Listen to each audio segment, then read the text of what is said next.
Hi, sorry to bug you. I don't think we've met. I'm Jordan. The gate won't open for my monthly pass, and the screen says my plate doesn't match. I'm in the underground at Harbor Center, downtown Vancouver.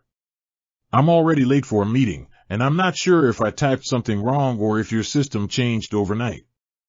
No worries. I'm Priya with Parking Services. That message usually means the plate on file is different from what the camera read. Sometimes it's a single character, like an O and a 0, or a province mismatch. Before we assume it's the system, can you tell me what province your plate is and whether you recently renewed or swapped vehicles? It's BC. I renewed online last week. And, well, I did switch cars, kind of. It's a rental while mine's in the shop. I meant to update it, but I thought the pass would still work for a day or two. Unless I'm mixing it up with my condo parkade. That explains it. Monthly passes are plate locked here. There's no grace period, even if you just renewed. If you're at the entry kiosk, press the help button again and I can lift the gate once I verify you. I'll need the pass number and the rental plate exactly as printed. Letters first, then numbers. Okay, the pass number is 48317, wait, sorry, 48371. The rental plate is LKN204. The camera might have read it as LKM because the N looks like an M in this lighting. Got it. I can open the gate this time, but you'll want the record updated so you don't get blocked again. After you park, go to the office by level P1 elevators or update through the portal. For today, I'll log a one-time override tied to that rental plate. Question number 1. Why is Jordan's monthly pass being rejected?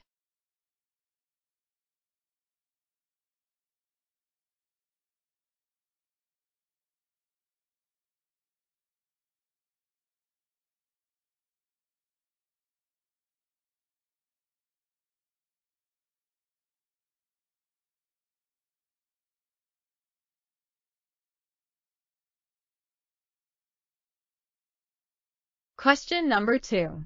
What does Priya plan to do immediately?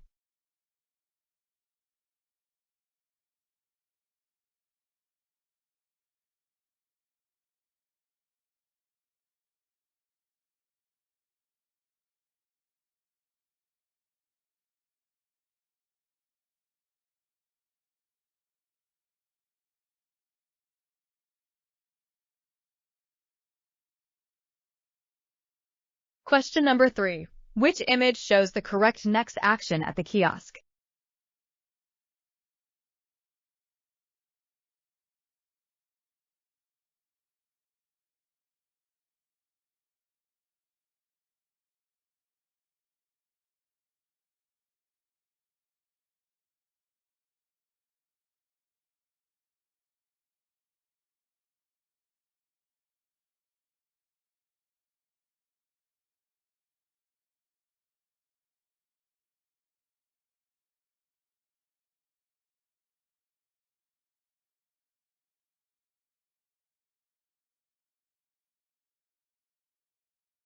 Thanks, the gate's up and I'm parked. I'm still anxious, though. If I leave for lunch, I'll get stuck again, right? I can go to the office, but I'm on a tight schedule.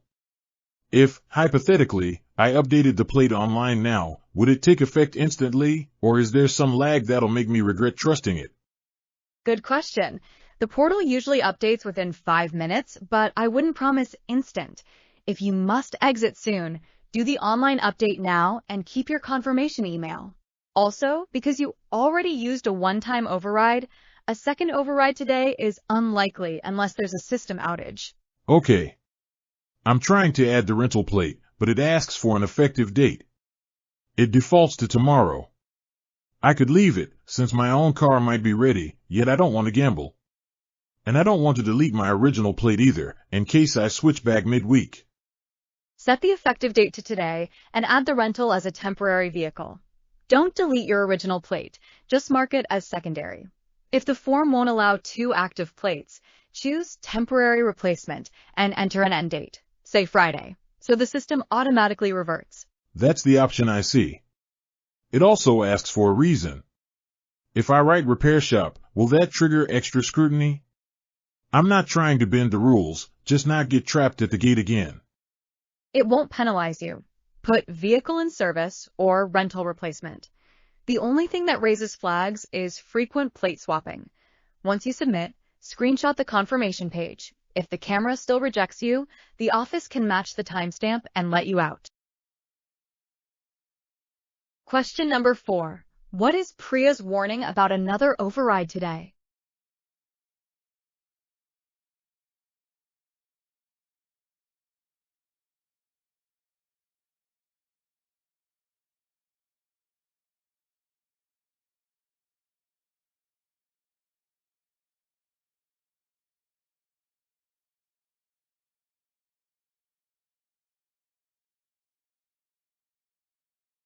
Question number 5.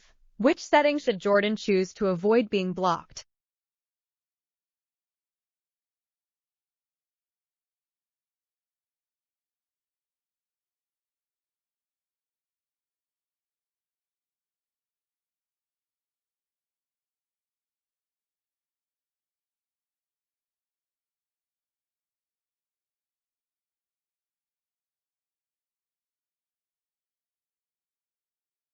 Question number 6. Why does Priya suggest a screenshot or email confirmation?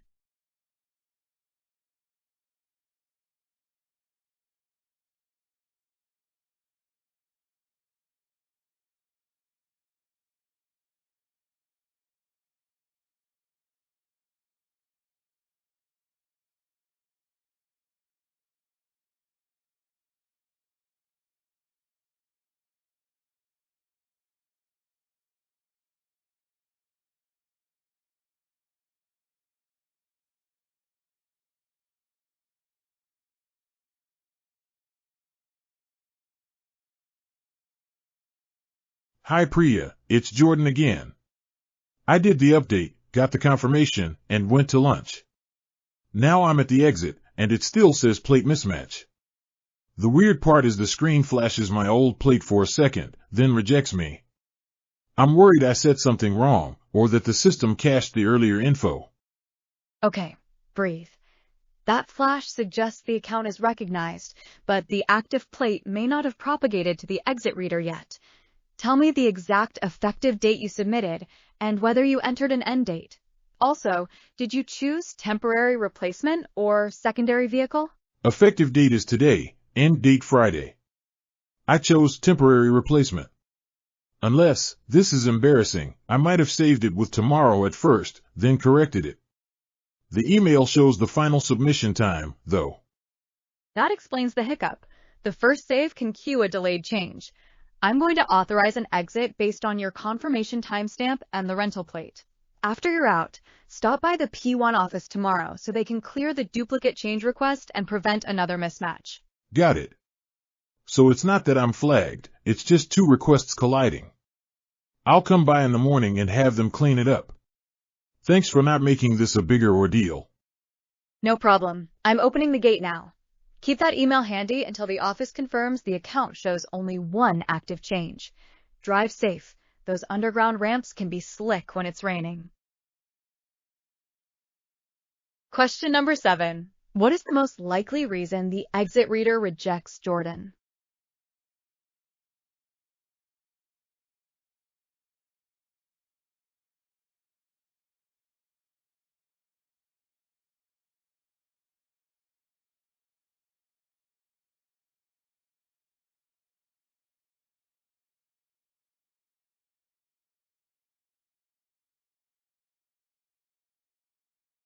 Question number 8. What does Priya tell Jordan to do next?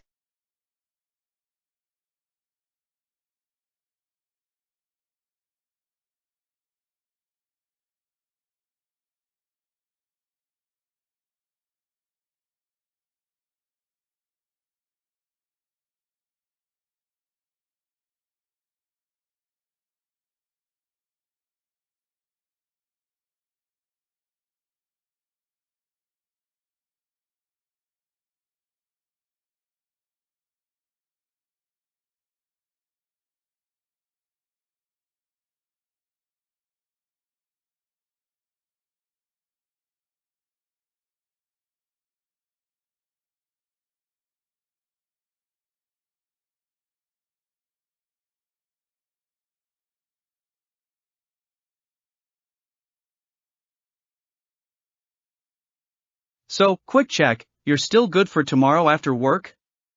I'm thinking we do the whole bump into her in the cereal aisle thing. Not the bakery aisle, well, unless we pivot, because she always drifts toward granola first. I'm in.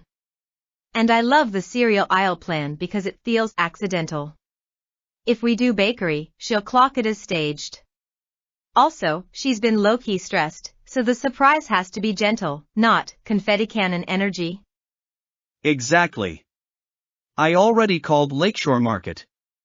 They said we can't set up, but if we're just two shoppers, no problem. The manager even hinted we could ask for a quick price check over the PA, though that might be too on the nose. Yeah, the PA could tip her off. Let's keep it analog. I'll text you when she's inside. Wait, no, scratch that. If I'm with her, I can't be texting. I'll pretend I forgot my points card and step aside to look for it, then message you. Nice. Timing-wise, she usually goes around 6:15, right? If not, we'll just loiter by the oatmeal like we're intensely comparing fiber. Also, I can bring that little bouquet, tulips. Unless she's still allergic? I remember sneezing, but maybe that was you. It was me, not her.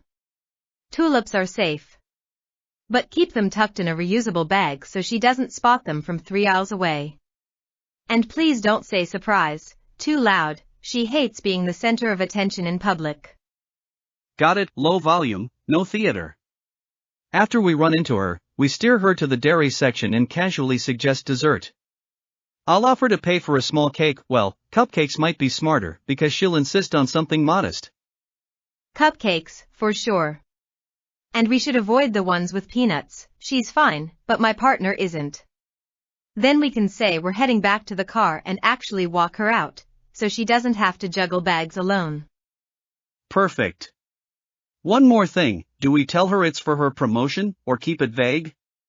If we mention work, she'll start downplaying it. If we keep it as just because, she might actually accept the treat without arguing. Let's frame it as we missed you and only mention the promotion if she brings it up. Subjunctive style, if she were to protest, we'd say it's non-negotiable, but gently. Oh, and meet at the entrance by the cart corral at 6:10, just in case she's early. Cart corral at 6:10. I'll park near the exit, grab tulips, and pretend I'm choosing oats like it's my thesis. Text me when you do the points card move, and I'll glide into the cereal aisle like it's pure coincidence. Question number 1. Why do they choose the cereal aisle?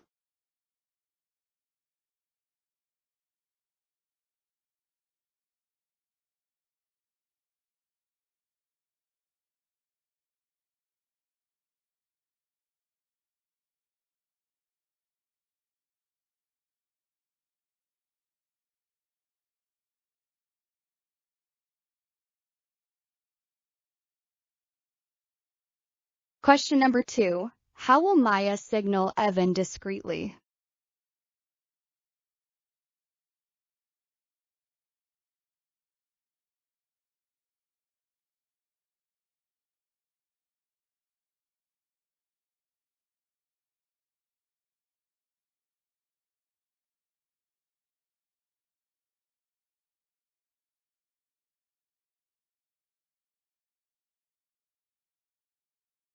Question number 3. What is Evan uncertain about?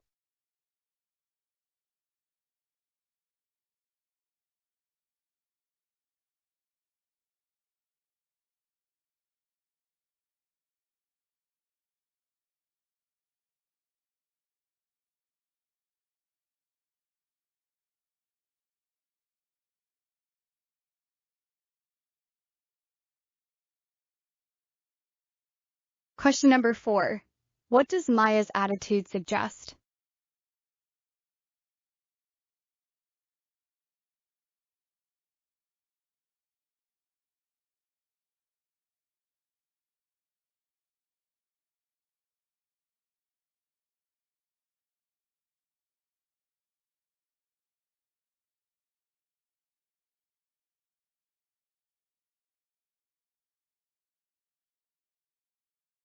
Question number 5.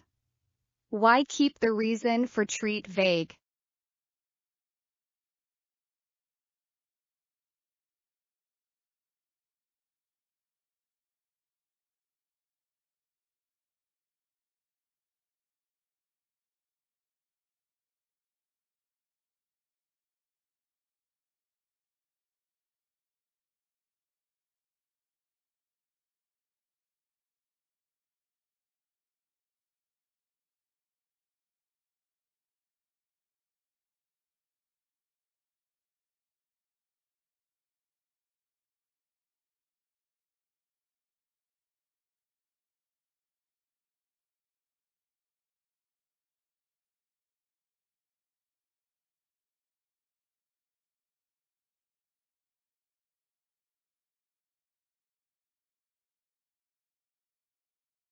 Hi, I'm Maya, coordinating the Harborfront Spring Night Market. Since it's your first time, I can walk you through registration and the city's public event guidelines. Thanks, I'm Ethan. I bought a ticket online, but the confirmation mentioned registration, and I'm not sure if that's different from just showing up. Good question. The ticket reserves entry, but registration assigns you a time slot and links your waiver. We used to do walk-ins, but under the current permit we can't exceed our hourly capacity. So registration is basically crowd control, not another fee. The email also said to bring ID. Does that mean you're checking everyone's driver's license at the gate? Not everyone, and not automatically. If your name doesn't match the e-ticket, or if you're picking up a wristband for someone else, we'll ask for photo ID to prevent reselling. Okay, that's less intrusive than I pictured. I'm bringing my niece, though. She's 12. So do minors need their own registration, or can I register as a group? You can register as a family group, but each person still gets a separate QR code for counting capacity. For minors, the waiver is attached to the adult's registration, and kids don't need photo ID. Got it. Another thing. The site says no large bags, but I have a camera backpack. It's not huge, just structured. Will that get me turned away? We're not trying to be punitive, it's a safety and line speed issue. Backpacks are allowed if they're under 30 liters, and security may do a quick look. Actually, I should clarify, it's a visual check unless something sets off the metal wand. That clarification helps, because bag check sounded like airport level screening. If the line is long, can I switch time slots, or is that locked once I register? You can change it up to 2 hours before your slot, provided another slot isn't full. After that, we can't guarantee entry, though we may squeeze people in if the fire marshal's count allows. Perfect. So the key is registering for a slot, keeping the QR codes handy, and not showing up with oversized gear. Honestly, it sounds stricter than before, but also more organized. Question number 1.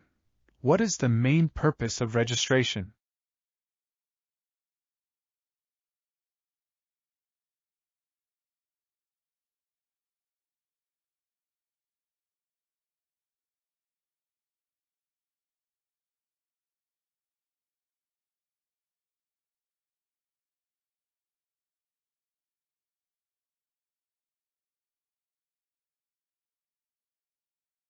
Question number 2. When will staff ask for photo ID?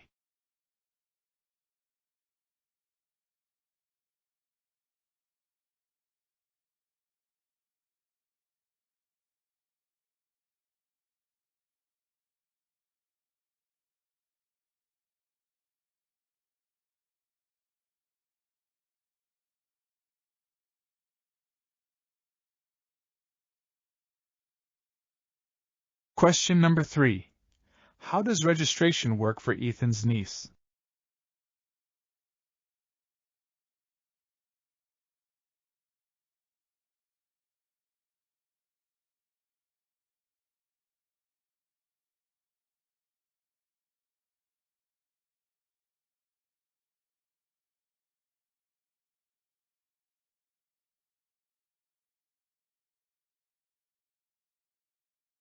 Question number 4. What does Maya clarify about bag checks?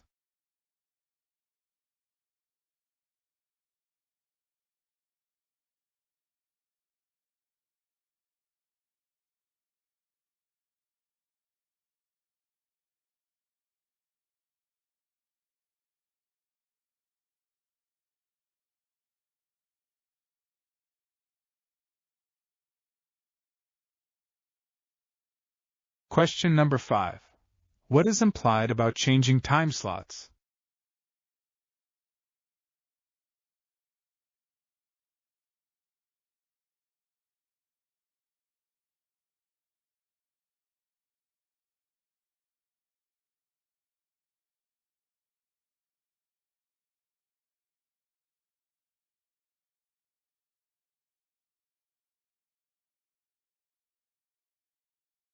Question number 6. Which best reflects Ethan's final attitude?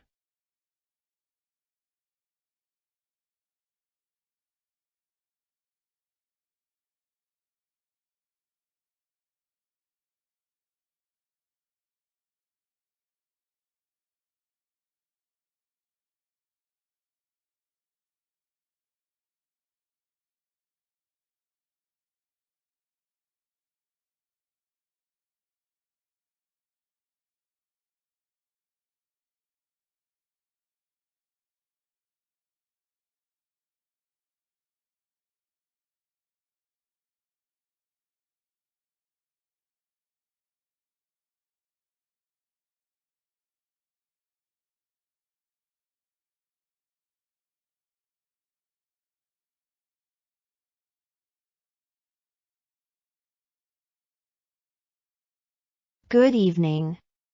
A 15-year-old competitive swimmer from Surrey is drawing attention at Metro Vancouver's transit expansion consultations, not for opposing new lines, but for questioning how construction planning may affect youth sports. Speaking at a packed open house near the proposed Fraser Highway Rapid Bus Corridor, Maya Dillon told planners that extended evening detours could make it functionally impossible for teen athletes to reach late practices. Dillon, who trains with a regional club in Langley, said her team recently tightened its attendance policy. She initially told the crowd the rule allows only 2 absences, then corrected herself, saying it's 2 per month, unless the coach decides it's 3. She argued that when transit schedules become unreliable, strict policies can penalize students for factors beyond their control. TransLink officials emphasized that the project is still in the design phase and that temporary route changes would be communicated weeks in advance.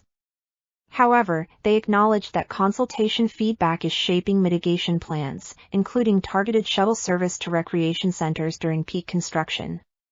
Dillon's coach declined an interview but provided a statement noting that consistent attendance is foundational to safety and performance, while also saying accommodations are considered case by case.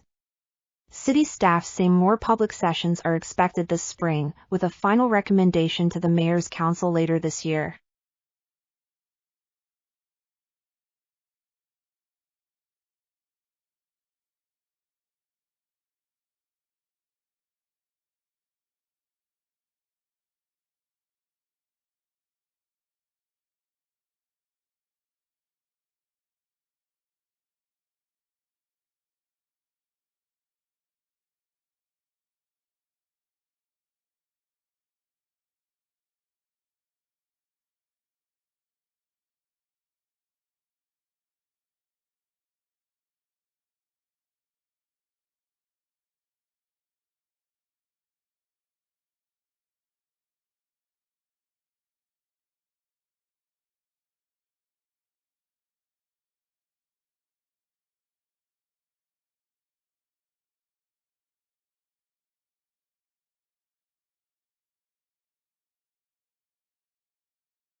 Okay, we've got 40 minutes before the calendar hold expires, so we need an agenda that also solves travel. The interdepartmental strategy meeting is in Ottawa, but half the team's in Calgary and Vancouver. I'm leaning toward a single coordinated booking window and one shared hotel block, unless someone sees a snag. I do see a snag, actually. A hotel block sounds tidy, but it can backfire if the rate isn't flexible. Finance will ask why we locked people into one property. I'd rather set a per diem cap and let travelers choose, provided they use the corporate portal. Before we polarize on hotels, can we agree the agenda needs a travel segment up front?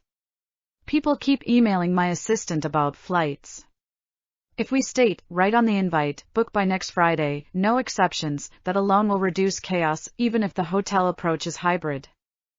I'm not trying to polarize, Mark, but letting everyone choose usually means we end up with 3 different hotels and late arrivals. And then we're paying for taxis anyway. I'd propose a block at one downtown hotel near the meeting site, with a release date so we're not stuck. Fair, but the release date has to be explicit. Also, I want the agenda to include the rationale, not just the directive. If we frame it as risk management, weather delays, coordination, cost predictability, finance will be less combative. Otherwise, it reads like we're micromanaging adults. On timing, I'd put travel coordination after the opening welcome, not before. If we start with logistics, the meeting feels like a procurement seminar. What if we open with outcomes, then do a crisp 5-minute travel slide, booking deadline, preferred flights, and the hotel block with an opt-out clause? I can live with that order. For the hotel, I said mandatory, no, sorry, I mean strongly recommended, unless there's accessibility or budget constraints. The opt-out needs a simple approval path, one email to Alyssa's team, not a 3-step form that people ignore. If we do opt-outs by email, we should still capture data. Could Alyssa's assistant log reasons in a spreadsheet? Also, for flights, we should discourage red ice because people show up wrecked. I'm not banning them, well, I'd prefer we effectively ban them by policy language. I hear you, Mark, but if we ban red ice, Vancouver folks may need an extra hotel night. That can be worse. Maybe we say, avoid red ice unless they reduce total cost or prevent an extra night. It's a bit legalistic, but it gives people a principled exception. Good. So agenda, outcomes and context, then travel coordination, then departmental updates, then the strategy workshop. And we'll state the booking deadline next Friday, hotel block downtown with a release date, opt-outs by email with reasons logged. Mark, you'll draft the finance-friendly justification? Yes, and I'll phrase it so it's defensible: cost containment, duty of care, and operational continuity. One more nuance, we should mention winter contingencies. If flights are cancelled, we pivot to hybrid for that day. Not that I want it, but it's the prudent subtext. Perfect. I'll update the invite with the agenda order and a tight travel paragraph. Priya, you'll confirm the downtown hotel's release date and whether breakfast is included, because that affects per diem optics. Then we're aligned, coordinated, but not coercive, and the message won't sound tone-deaf.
Good evening. Across Canada, renewed calls to restrict junk food advertising aimed at children have resurfaced, this time with the added complication of digital platforms that blur the line between content and marketing. The proposal sounds straightforward: reduce children's exposure to persuasive ads for high-sugar, high-sodium products. Yet, as with most simple fixes, the trade-offs deserve a sober look. Public health advocates argue that marketing is not merely background noise, it is a behavioral lever. If children are repeatedly nudged toward ultra-processed snacks, the argument goes, dietary patterns harden early, and the downstream costs, diabetes risk, dental decay, and strained provincial health budgets, are borne by everyone. Not only do they point to television spots, but also to influencer videos and in-app games where branding is woven into entertainment. To them, a ban is less censorship than consumer protection, akin to limits on tobacco promotion. Were we to accept that kids cannot meaningfully opt out of targeted persuasion, then restricting such ads becomes, in their view, a proportionate safeguard. Industry groups and some civil liberties voices counter that a blanket ban is a blunt instrument. They often claim to concede that children deserve protection, but they warn that the definition of junk food is slippery and that regulations tend to expand. Today it is sugary cereal, tomorrow, perhaps, any food that fails a shifting nutrient profile. They also raise media freedom concerns. Private broadcasters and digital creators rely on advertising revenue, and if that revenue evaporates, local programming and independent journalism may quietly suffer. And while critics say, just move the ads later, the reality is that children's viewing is no longer confined to Saturday mornings, it is fragmented across devices and time. A third viewpoint, offered by policy pragmatists, is that the goal should be measurable impact rather than moral satisfaction. They favor targeted restrictions, say, limiting behavioral targeting, mandating prominent disclosures, and tightening rules around child-directed design, combined with subsidies for healthy food marketing. Importantly, they note that Quebec's long-standing restrictions are informative but not a magic wand. Outcomes depend on enforcement and on the broader food environment. My own view is conditional. Unless the rules address digital targeting and sponsorship transparency, a ban risks being symbolic. But if crafted narrowly, with clear definitions and real enforcement, it could reduce manipulation without muzzling legitimate speech.